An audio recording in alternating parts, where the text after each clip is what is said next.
British intelligence.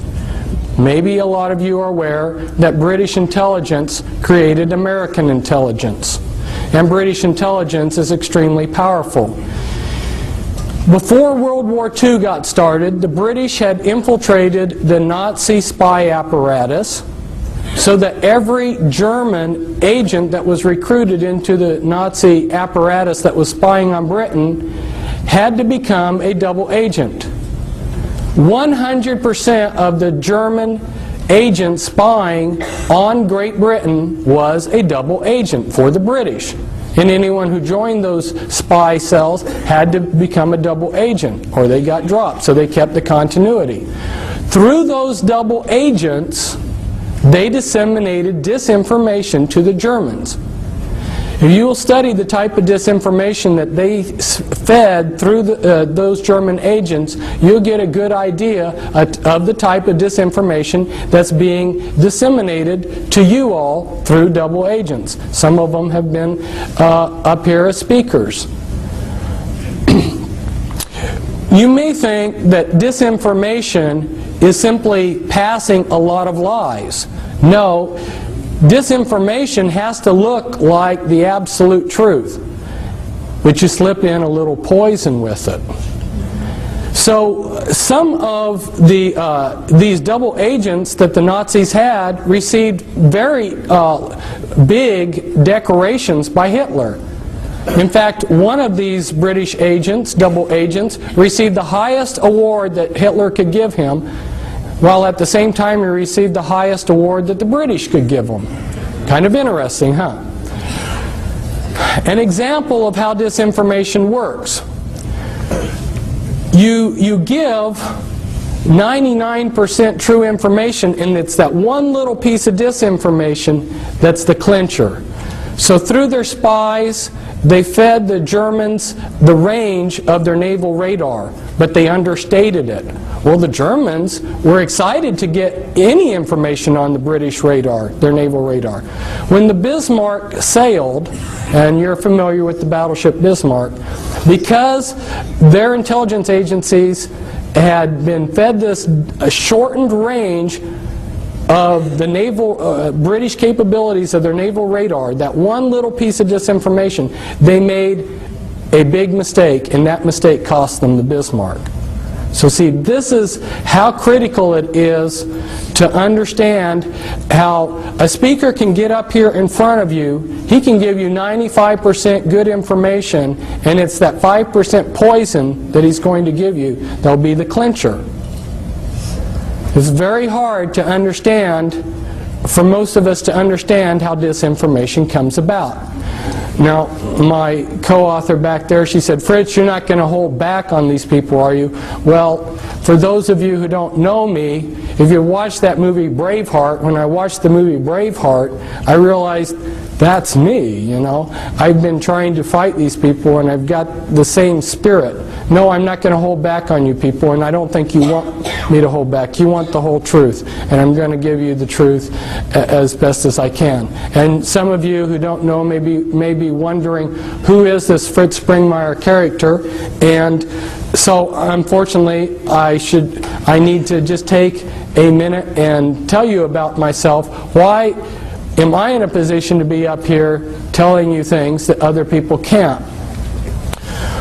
I think it goes back to several generations before me. My great-grandfather was a very insightful, wise, intelligent, good man. He lived in Germany before World War I, and he saw, because he was insightful, what was coming.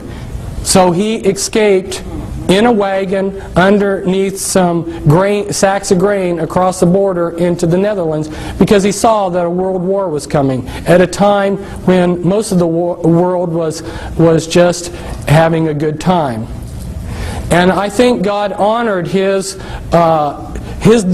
desires of his heart not to be involved in all the warfare that he saw coming to Europe, because he had 5 sons, and they had a lot of sons, and not one of his sons or grandsons ended up fighting in a war, because their age staggered them so that none of them ever got drafted. That's pretty amazing.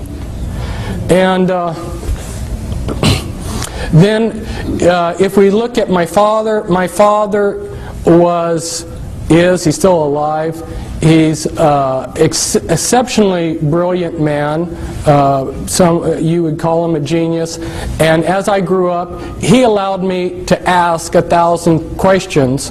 You know, I sat there and pestered him the whole day asking him questions, and he would answer them. And he never got tired of that. And he tried to take where he was at in life and his capabilities and help the world. And my mother, she was another brilliant person. My mother and father grew up on farms. They were farm people, they were good people. They were not associated with the system at all, nor have any of my relatives, except for one of my dad's cousins in World War II, because he was a genius, worked on the Manhattan Project. But my father has basically been a technocrat for these people that run the world, and he tried to make a career out of going to third world countries and developing their agriculture. And so I got to see some of the movers and shakers of the world, and I also got to see how the people, as David Adair called them, you know, these bureaucrats, how they treated the technocrats that worked underneath them.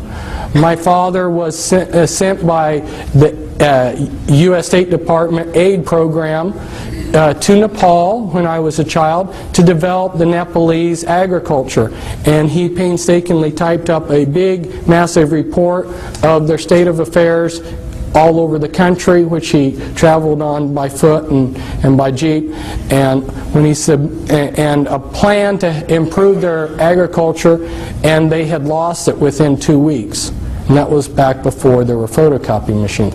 So I saw how saw time and time again how the people that are running this world just played around with people like my father, who sincerely wanted to improve this world, this planet.